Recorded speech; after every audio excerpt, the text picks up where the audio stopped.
been 10 years, and I can remember it just like it was yesterday. As I sit here in the year 2018, reminiscent of the year 2008, when I was a sophomore at the University of South Carolina-Aiken. It's the month of January. It's the spring of that year 2008, because for this division, this level of college and university, homecoming is during the spring semester. You all, my palms are sweating. My heart is throbbing. I don't know what to expect. Could these couple of thousands of people really have voted for me to become the next homecoming king of the university? Could that have really been made possible? So as the homecoming court is coming out onto the main stage, the center court, while the men's basketball team is taking their break during halftime, everyone's looking at us, we're looking at them, not knowing what to expect. But it happened. And first and foremost, I must give a shout out to the 2008 homecoming queen of the University of South Carolina-Aiken, Mrs. Jasmine Edney Freda, who is a Delta that came through the Rolanda chapter of Delta Sigma Theta Sorority Incorporated. She was named the 2008 homecoming queen of the University of South Carolina-Aiken. And then you all, they called my name, Frederick A. Landy, 2008 homecoming king of the University of South Carolina-Aiken. I was very speechless. That was one of the times that I became just speechless. Nothing could compare to that moment, to have been recognized at that level.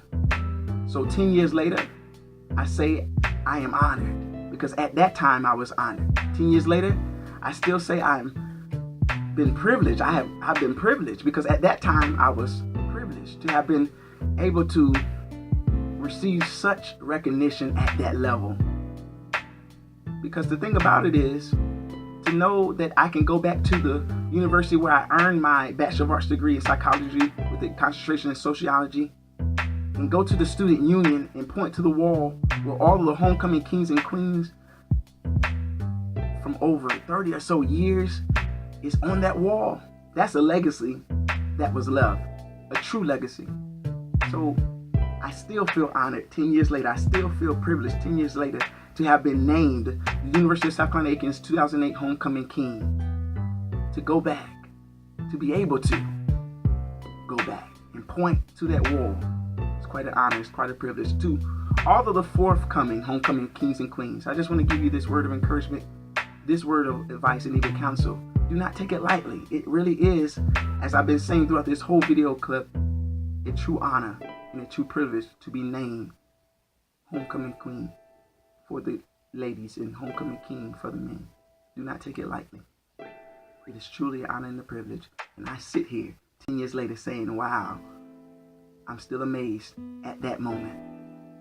So this is my take on how I feel 10 years later, having been named the University of South Carolina-Aiken's 2008 homecoming king. I want to say thank you to all of the individuals that did vote for me during that time. It was because of you that I was named. It's because of you that I was able to be given a platform on that level. So thank you. Again, this is my take on how I feel 10 years later of having been named the University of South Carolina-Aiken's 2008 homecoming king.